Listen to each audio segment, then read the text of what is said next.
Hello Smart Movers, welcome one more week to Smart Motion. My name is Anna and we have Adriana with us here today, and we're going to talk about hip flexors.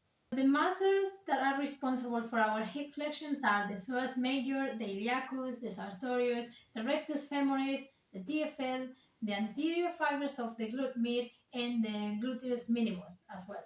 Also, the hip adductors help with the motion of hip flexion. So the hip flexors play a very important role in the lumbopelvic movement and the lower limb biomechanics.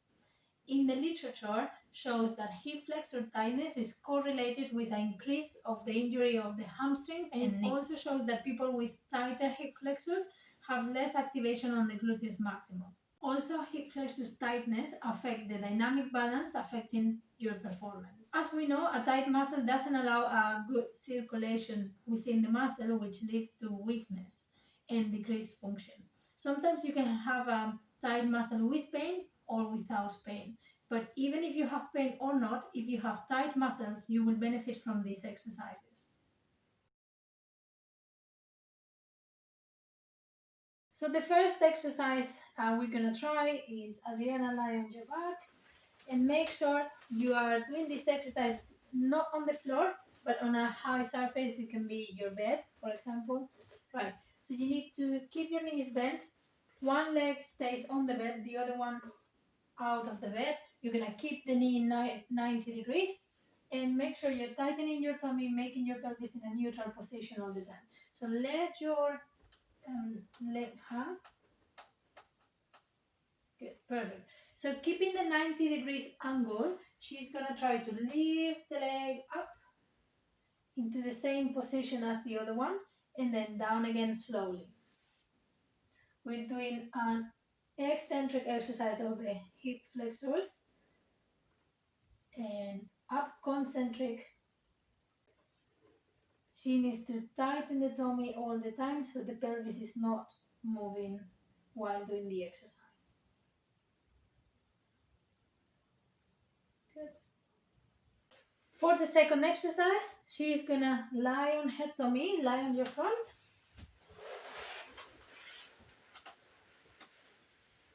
Bend the knees. Well, we're gonna need to bend the knee that we're exercising, so you can relax the right one, and we're gonna exercise the left, okay? So tilt your pelvis, contract your abdomen, exactly, and now you need to lift the knee off the bed, keeping both hip bones touching the bed at all times. So you go as high as you can, contracting your glutes, and down slowly. You're gonna try to keep that 90 degrees of flexion here. Good. Up again. Keeping the hip touching the bed. Tighten your tummy and down.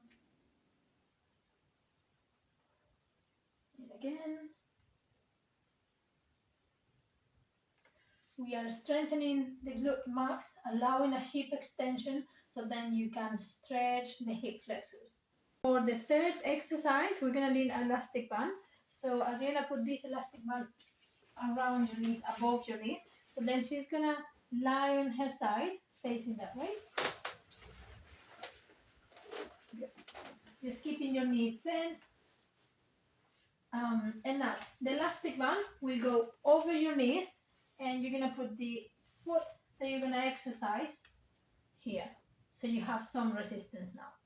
The exercise will be, you need to tighten your tummy to keep your pelvis in a neutral position. Now, keep your legs parallel, not too wide, not too narrow. So parallel, keep the gap in between your knees. And now you need to straighten your, so now you need to bring your foot back, keeping your knee at a 90 degrees angle. Push against the resistance, and try to keep your foot at the same level with the knee and with the hip. So everything at the same level, and push back, push back and forwards. Get into the same position you started and go back again.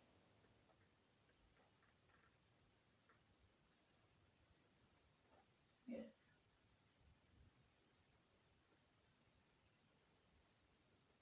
One more time, and I'm gonna show you how it would look like from the other side.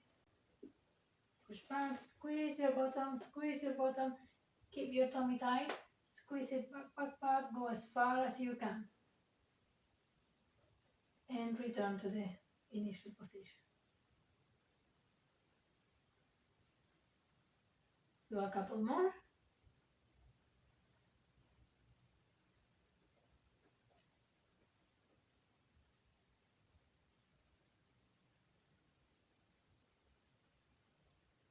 Good.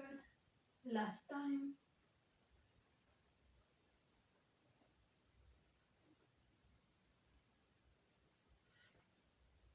Perfect, you can rest.